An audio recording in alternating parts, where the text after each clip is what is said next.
What is up, everybody, and welcome to another night of designing and getting the Squirrel comic book ready. I am LunchBox Warren, the writer, artist, editor, or writer, artist, letterer, grade toner, everything, marketer for this ongoing series, The Adventures of Sig and Joe, which I have a graphic novel for coming to Kickstarter in May. I want to thank everybody who's in the chat already. Ixthus, what is up? Dingus, my nerd, how you doing? Emily, how are you? We're just another night designing. I'm going to be streaming practically every night while the Squirrel Book's going on, and so we're going to be seeing me here a lot. Tomorrow I'll be streaming again, same time. And then Tuesday I'll be doing my draw stream where I'm doing fan art. What's up, Mel? Me and Mad Mel are going to be working on a stream together here soon. We're going to be talking about that tomorrow, and maybe I can get some other artists on here too. But yeah, this daylight savings time has messed me up. Losing an hour has just zonked me out. I have been working at an estate sale. That's what my day job is, organizing and running estate sales. And I have been up for all day and not running on much sleep. And I am very, very tired. But the work on the book never ends. As all of my artist friends know, you have to keep grinding. So that's what I'm going to be doing tonight, working on another elite for the book. This one is going to be the third of the four, and I'm actually kind of excited about this one. When I originally planned this, I didn't want to. The insectoids are going to be an invading army, so I didn't want to go too deeply into them. I didn't want to have them speak. They will have a language where they're communicating to each other, but it's not going to be explained. We're not going to know what they're talking about. I wanted that kind of like menacing invading army, and we're all seeing it from the squirrels' perspectives. But as I'm designing these elites, they're starting to get little personalities. I'm going to switch over here to the main scene here. So, like with the queen, I've got, she's like this big kind of alien threat. And then I have the bruiser, who's going to be, maybe one or two battle axes. And he's going to be kind of that big bruiser type. And then I've got the ladybug, which is going to be kind of like more of a twitchy assassin type. The personalities are kind of coming out of in my head when I'm designing them. And tonight's one is designed after a moth. And I almost want to call him the Count. The way I've designed him, kind of his wings act like a big, kind of like a cloak. And I think I'm going to have him being kind of the one always next to the queen, like the queen's main bodyguard. So we're going to work on that tonight. I hope everyone is having a wonderful night. I have to get my spectacles on here. Hold on.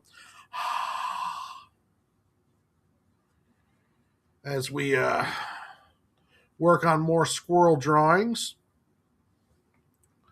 Let me get the music going.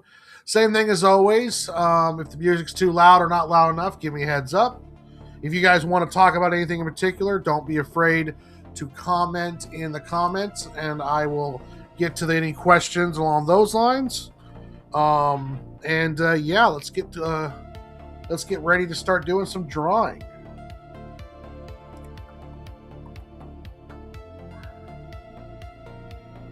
All right.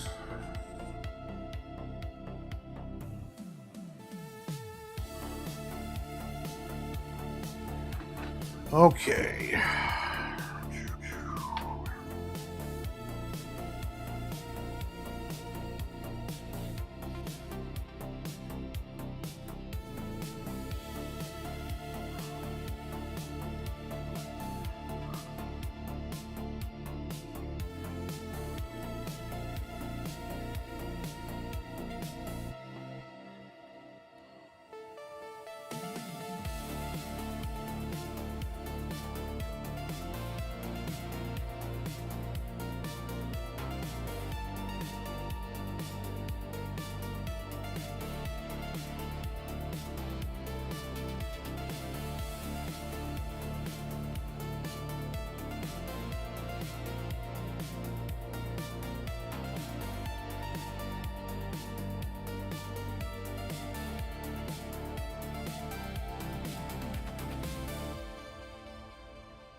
Think I like you.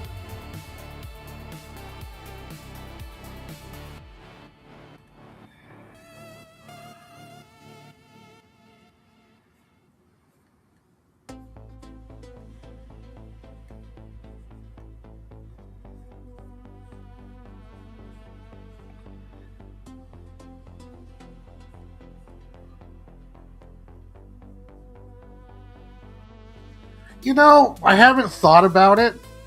There might be some Easter eggs where I put in like a comic book or an image or something when I'm showing the town. But I haven't thought about it that deeply when it comes to just the if there's going to be like a full on deal. Most likely it'll happen during the creation process. Because I love putting Easter eggs in stuff. I like putting my friends' works and Easter egg stuff like Matt and Mel. There is a really strong chance that you might find an Easter egg of your character or your comic book somewhere in these pages. I always try to throw in friends of mine stuff somewhere in the background or somewhere, you know, like on a movie poster. If you look at my one shot, there's a movie screen theater in the first page of the Ninja High School 200 submission. And in the movie theater deal, there's a bunch of my friends' comic books as movies in there. And Sig and Joe issue 2, there's a movie theater in the town, and I put names of people's comics in there. Some of the ones were like, I drew one of Sig in his room, and he's got posters, and on the posters are indie comic book creators' comic books. So yeah, there's gonna be there. It'll most likely be. I just don't ever plan it out ahead. I just as I'm working on a page, I'm like, okay, I need to put some stuff in here. Let me throw that in, and you know, fun stuff like that.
Now the final boss is going to be will be the queen. When you take out the queen, the armies directionless and will disband. There is going to be the whole insectoid plot is to enslave the humans using these devices that they put on to the back of their necks.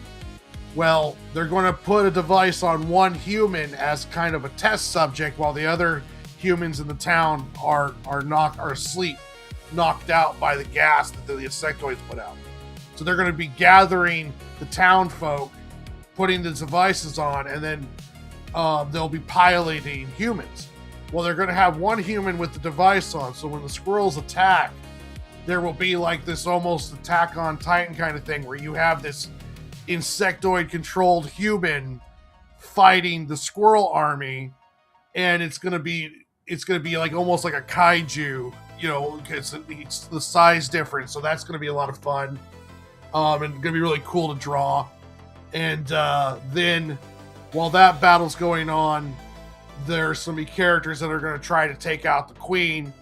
And once the queen is defeated, then the army kind of disbands and the whole thing, it ends.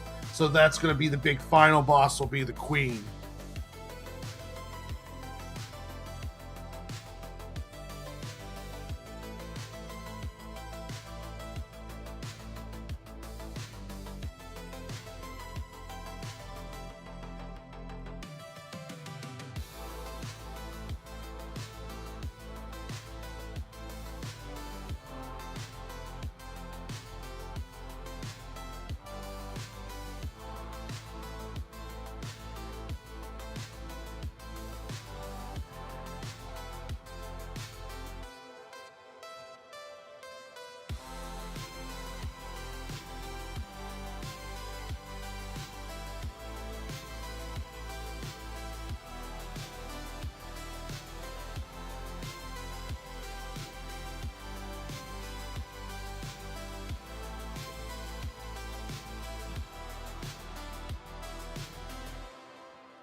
even when I don't really try to do too heavy of a personality will kind of grow out of the design.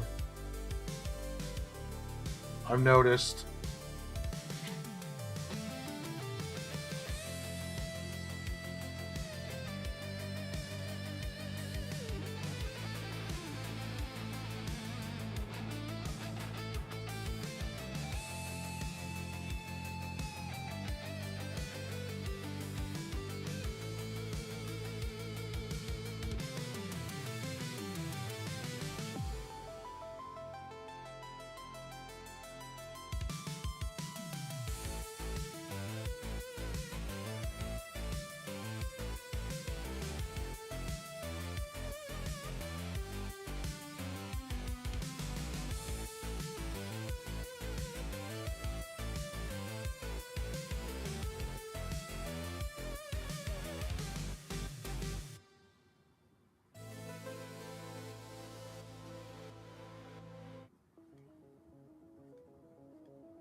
This week I read, I picked up the Sonic the Hedgehog meets the DC crossover. I picked up a Conan series, something to do with Serpent. There's like 3 of them. I haven't got a chance to read yet. I've been following Sakamoto Days on the Shogun Jump app, and the new chapter came out today. Also, the Jujutsu Kaisen modulo came out today. I think it might be the last chapter. I'm not 100% sure on that, but that's been interesting. I've been keeping up with the Spider-Man Wolverine series. I think that's really good. I was reading the new Absolute Batman and Wonder Woman and Superman. I love those series.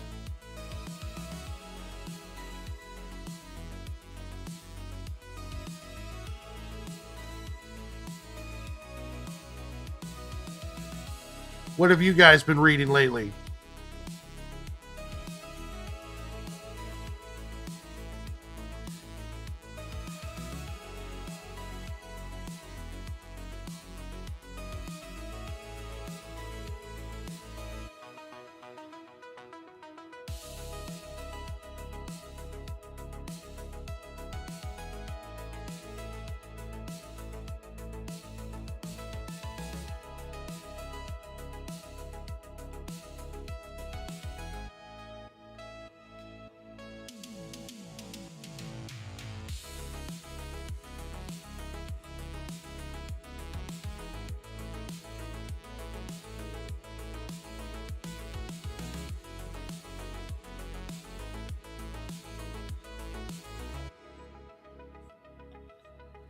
Oh, fuck.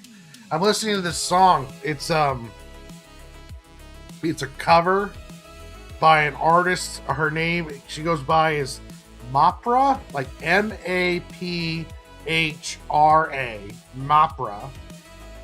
And she did a cover of Doomed, which is I forgot who, Bring Me the Horizon cover. And oh my goodness, it is so good. Oh yeah, Sakamoto Days is my GOAT series. I absolutely love that. And the way that artist does action is just amazing. The way that the panel construction and the page construction of Sakamoto Days and the way they pace their action, it's just top notch. It's like, I always thought Murata from One Punch Man was probably the GOAT action artist when it comes to pages, but the Sakamoto Day pages are just amazing. The way that what they can do with the action and the way they do their pacing and all that, I absolutely love them.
Yeah, that sequential action art is just amazing. The anime wasn't that bad, but it really didn't capture how good those action scenes were.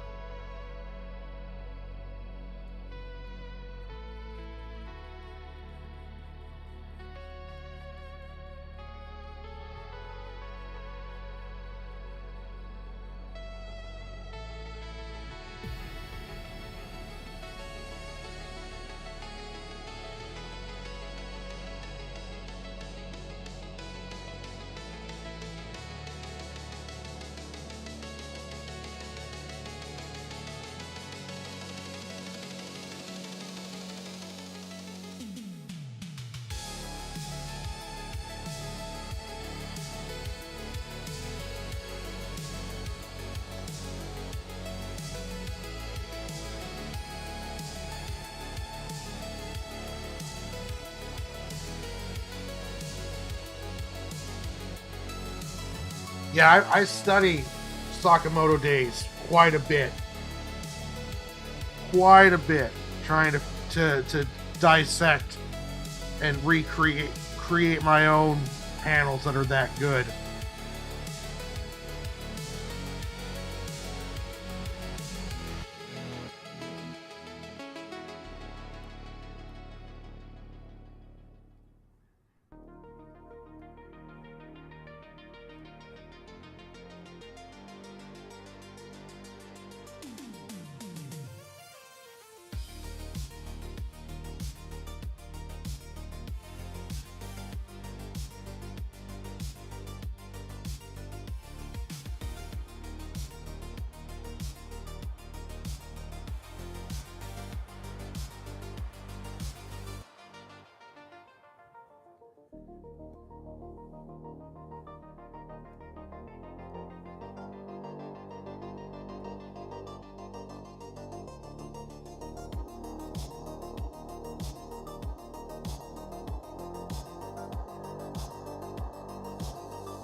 Hey, what's up, Sarn? How you doing? How you feeling?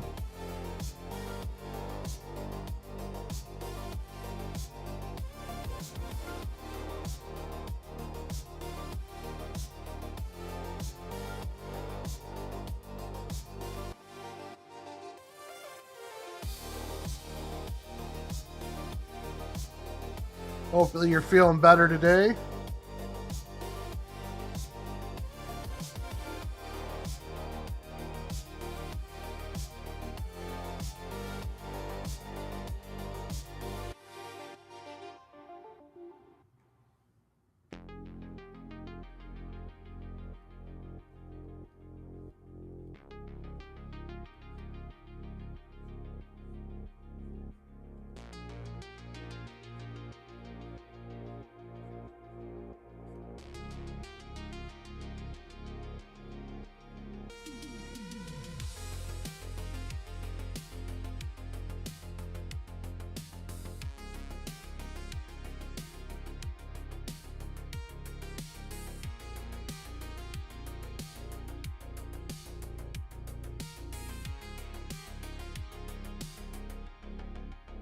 Good, good.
Okay. All right. Well, best of luck to you. Hopefully, they can get that under control.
Hey, morning, Pete.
Oh, that's good.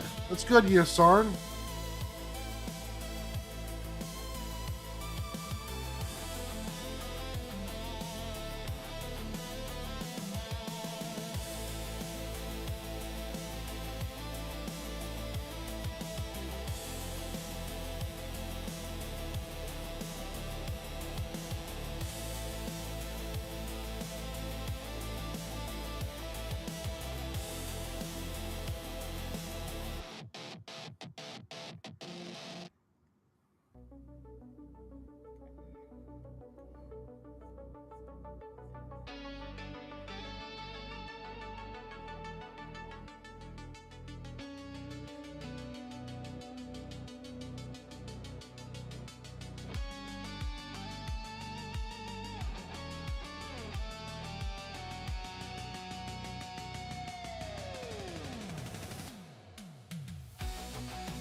Yeah, this Moth character,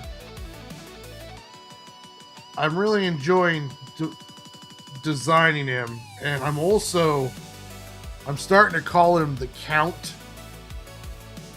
Um, like I said, right hand to the Queen,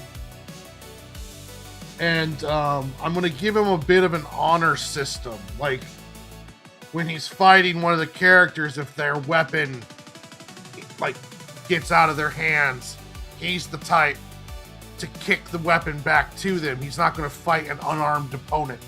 I'm going to give him almost like a honor code in his actions to give him a little bit of separation from the other ones. And I'm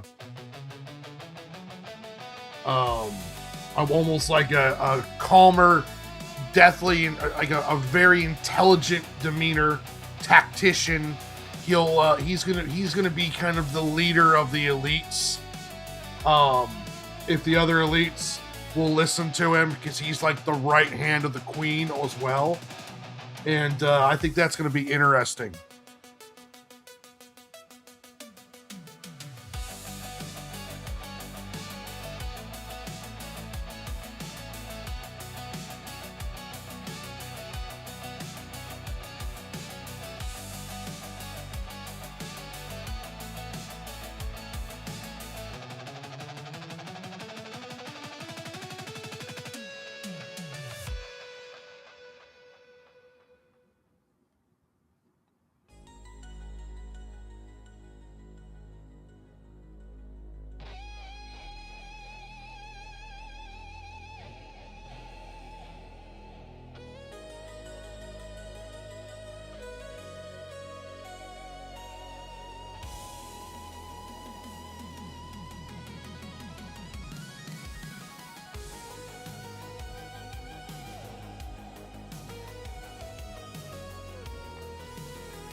I think so too.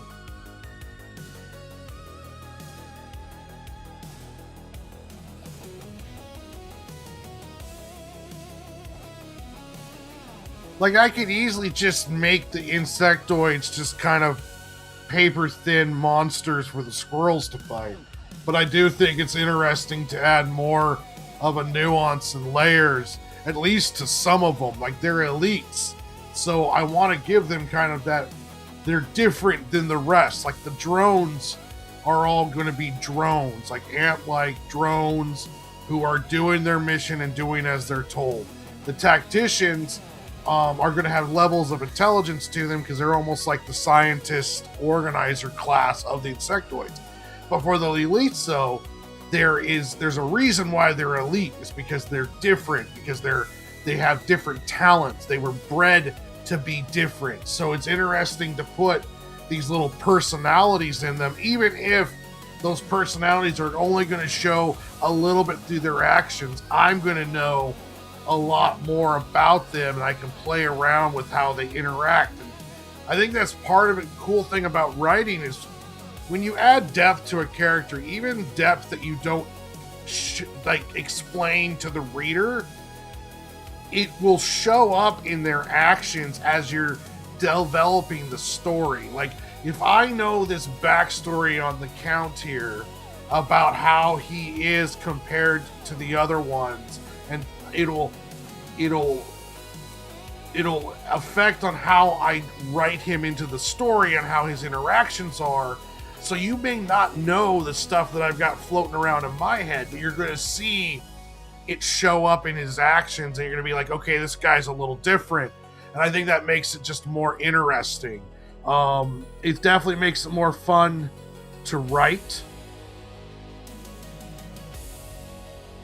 I've created characters even in Sig and Joe that I just needed a henchman.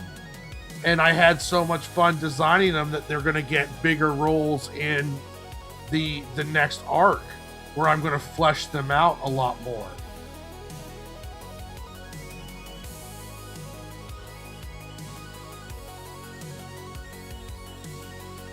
You know, when I first started making Singin' Joe, I just had to dive in and just do it. Well, the one downside with that is that it's hard to develop story as you're drawing the pages. Um and you might miss some stuff because you're still developing the characters. With the Squirrel book and with my future Sig and Joe stuff, and then with the other stuff I've done, even in the one shot I did for Antarctic Press.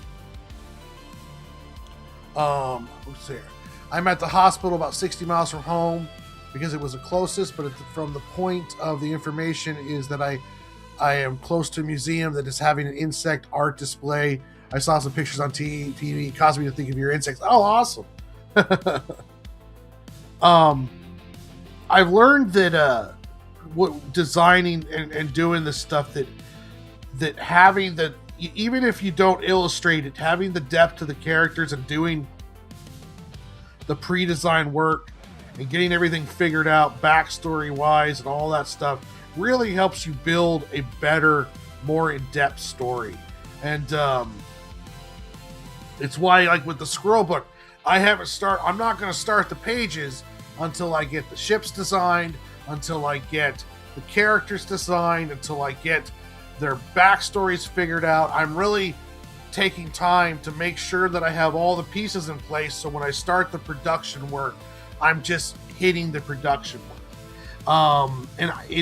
I didn't understand why this stuff was so important at the beginning until now, and it really is. To have fleshed out characters, you need to really flesh them out. It's one of those things that the instructional videos that I watched didn't really explain to me well enough to where I could understand until I really got in there and did it. And it was like, oh, that's why they wanted me to do this stuff. That's why they spent all this time doing character turns, figuring out costumes. That's the reason why Quentin Tarantino writes out massive backstories for characters that we will never learn about, but it all helps create the aura and the ambiance of the character in the story. So that's why they feel so much more real, is because there is a depth and a history there.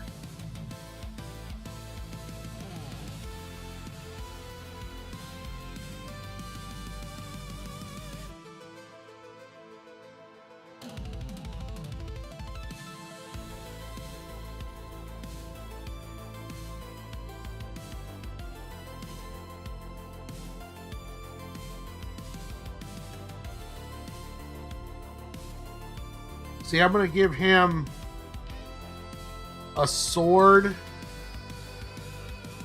So he's got 4 arms. So he's going to have a sword and a shield, like a smaller parry shield, and a sword and a shield, an alternate. So it'll be sword, shield, shield, sword.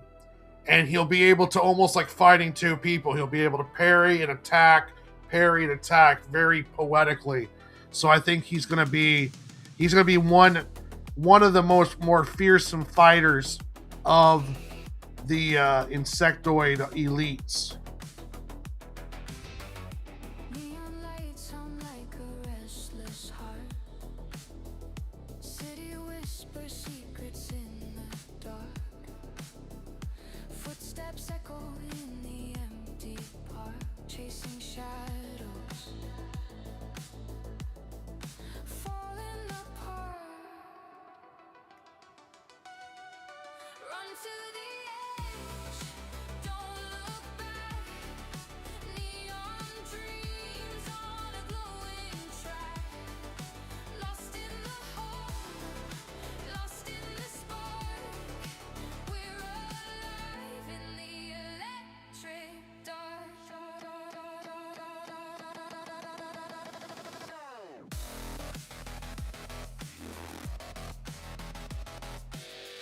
So if you are thinking about making your own comic book, or if you are making your own comic book or your own stories writing along those lines, all of this prep work is so important to helping flesh out and create a more full story. And spending time creating a backstories and character thought out characters for every, even what might seem to be a throwaway side, a background character, is really helps flesh out and create a more realistic world, a more a world that feels more real.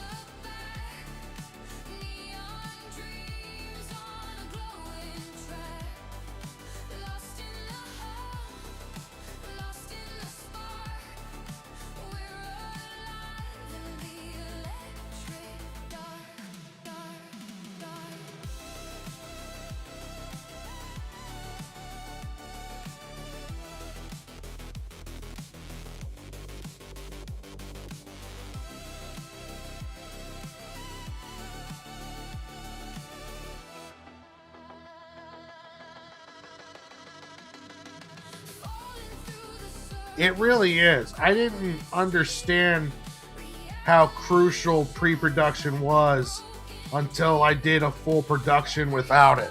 And you can even see when you read Sig and Joe, issue 1 to issue 4, there's you start seeing the characters starting deeper. You start seeing there being more thought out stuff in the plot. It's gonna be let's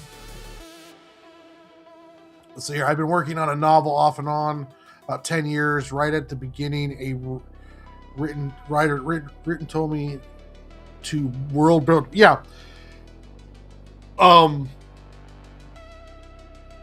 Create the world your characters are going to live in, and it helps you build out the characters too. For an example, let me hold on a second. Okay, I have a country,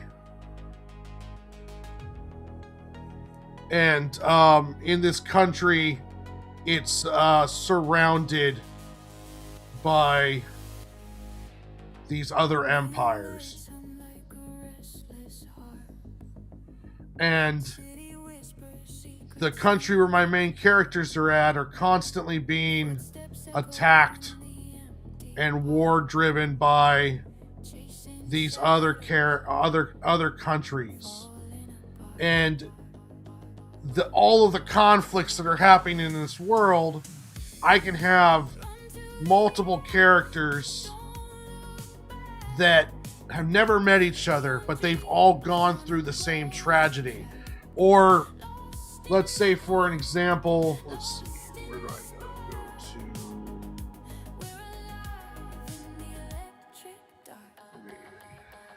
Take that away.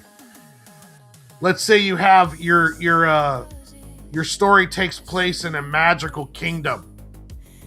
It's a fantasy story, and you have the main kingdom with the king and the castle. You have little villages around and provinces and all this. One day, there is a magical explosion. Let's say a meteorite lands into the kingdom and it explodes it.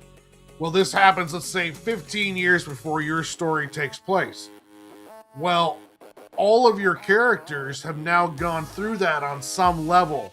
Like the knight that used to be the king's right-hand man. Well, after the explosion at the kingdom, the king is dead, the country's in turmoil, and now this knight is just like a wandering Ronin who's dealing with essentially the failure of not being able to protect his king. Your MC could be a village boy whose parents were killed in the explosion because they were at a festival in the kingdom, and now he's been trying to raise his sister and brother by themselves. And then you start, as the story unfolds, you find out the explosion of the meteorite was caused by this evil protagonist, and it's like now all of these characters who had nothing in common except for this explosion are now all moving towards a similar goal. And that explosion or that travesty or that event affected them all differently. So now you're starting to get into building those characters off of that world. In my comic book with Sig and Joe, the waste can, the moon, is rich with minerals that you can't find anywhere else in the solar system. So during this massive galactic civil war, that moon was being harvested by one of the sides. So that's where all the mining colonies are. Well, after the war ended, the side that was in control of the moon lost. So now this new government comes in, DAB, the corporation, takes over, and the moon essentially waste can. It's like becomes almost like a land where all of the trash of the solar system, if you are wanted, if you have nowhere else to go, you end up on the waste can. So now you start creating all these characters who've been affected not only by this war, but they're affected by the ramifications of what left over the waste can. An entire moon civilization who's under the iron thumb of an evil corporation who's trying to take everything from them. So then you have black market, evil outlander types, and all of this stuff is being grown from the tragedies of this moon. So building that world up allows you to kind of help build those characters. I hope I'm making sense. I might be rambling, but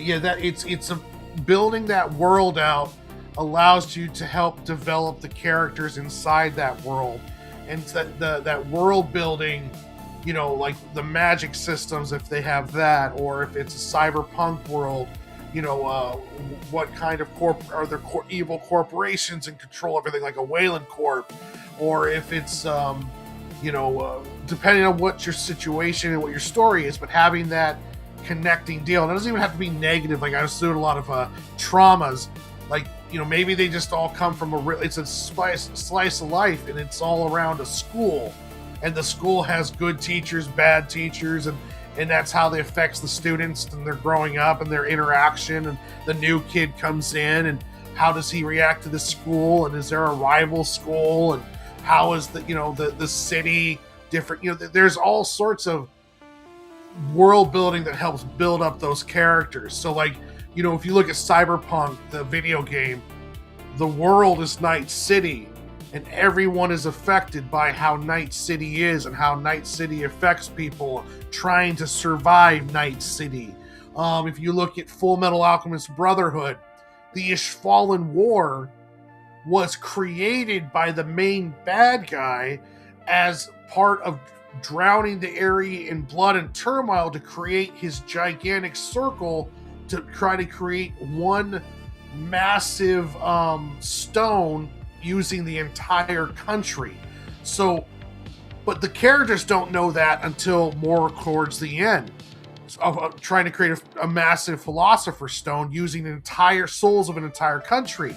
So the Fallen War was actually created by this evil group that's trying to do this, but we don't know that right away. But the Fallen War affects the Alphonse brothers, it affects Winry, her parents died in it.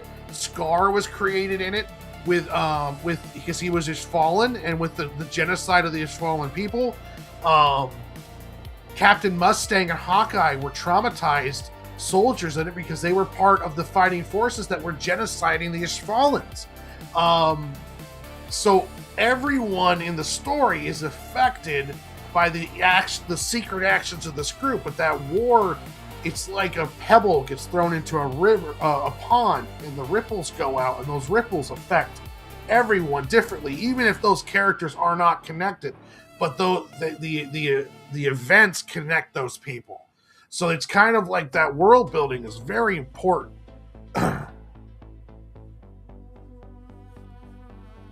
Oh, okay, cool. I'm glad it makes sense because I hope I wasn't. I didn't want to be rambling too much, but yeah.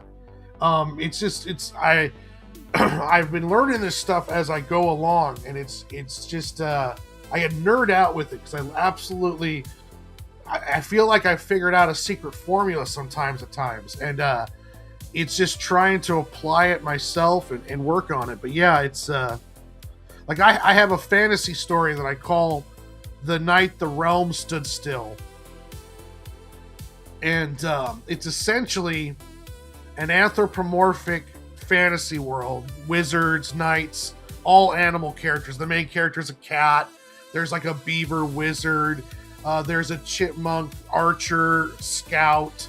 The cat's main partner is an apprentice wizard who's a turtle. And their entire world gets thrown upside down because there's an alien invasion. And these aliens are kind of like 1930s. It's like War of the Worlds meets D&D.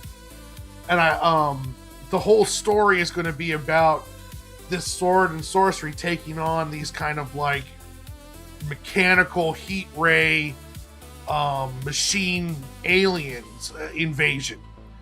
And the main character is part of these guardian knights who get assigned to kingdoms. Well, he's the last guardian right on the rung, and his backstory that created who he is that during the placing event, his father spiked his drink with a potion that made him more powerful, and that betrayal by his father led to him almost being jailed and thrown out of the tournament. But then it was discovered that he didn't know what happened, so now he's kind of this disgraced warrior knight who's in this small little harbor kingdom, who's trying to deal with the fact that his father betrayed him, even though his father betrayed him kind of out of love. And he drinks too much, and he doesn't take his job very seriously. And then the alien attack happens. One of these big walking robot tripod kind of deals ends up crashing into the kingdom and just starts heat raying everything. And him and the warriors have to fight it, and then it's going to be essentially just trying to survive this. So it's, you know, very much like War of the Worlds meets D&D on a certain level, or like Redwall.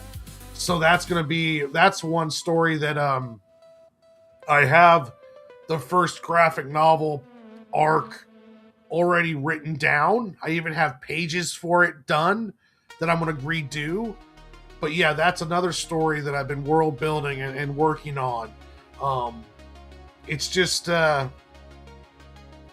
it's really a lot of fun once you start diving into the process and figuring this stuff out. I mean, it can be very nerve-wracking, and it can, you know, like I said, sometimes I get the imposter syndrome while I'm creating because I start losing confidence in my ideas. But it's just, at the end of the day, I absolutely love creating this stuff.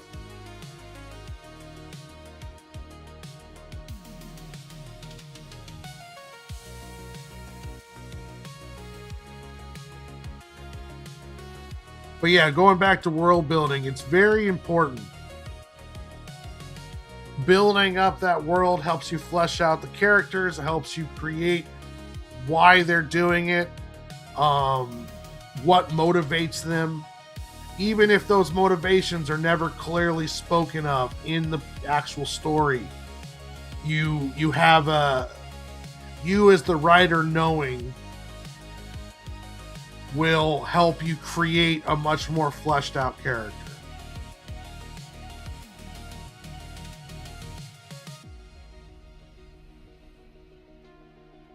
Because even as people, we're affected by what happens to us in our world. Like, you know, if you grow up and there's a house fire and you lose a parent, or you just lose everything in a house fire and your family has to start over.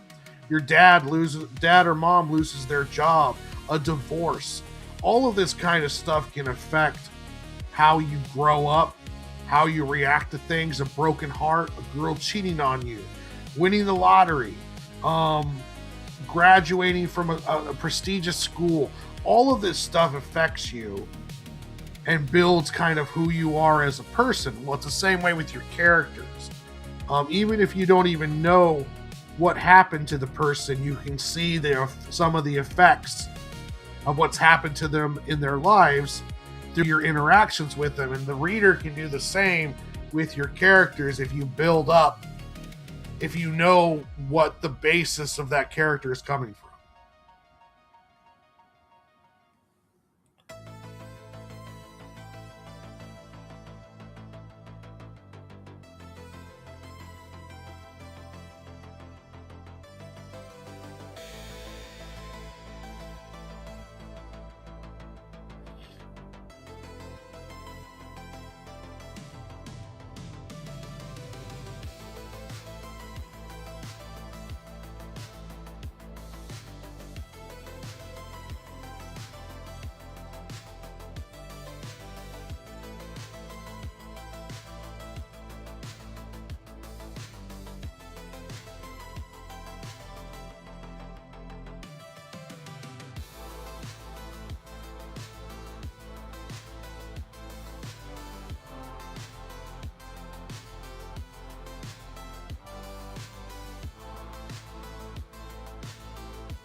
Well, you have a good night, Mel. I will get a hold of you tomorrow, and we'll talk about.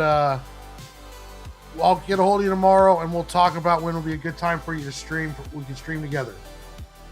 Also, too, I'm going to get your graphic novel of Sick and Joe in the mail tomorrow for you. So you have yourself a great night, and you have yourself a good day at work tomorrow.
right.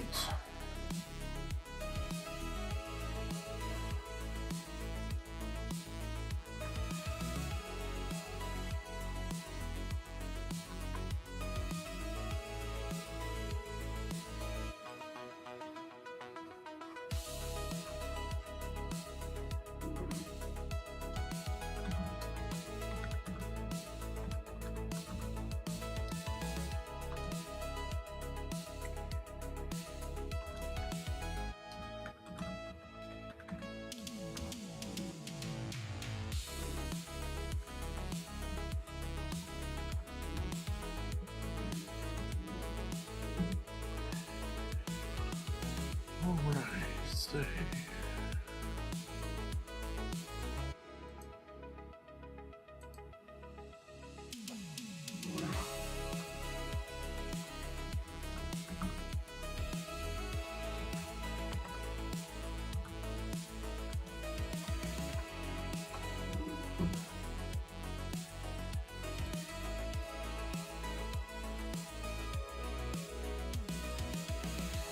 Okay, guys, I have got this one done. Now we have 3 of the 4. The horned beetle, the ladybug, and the moth.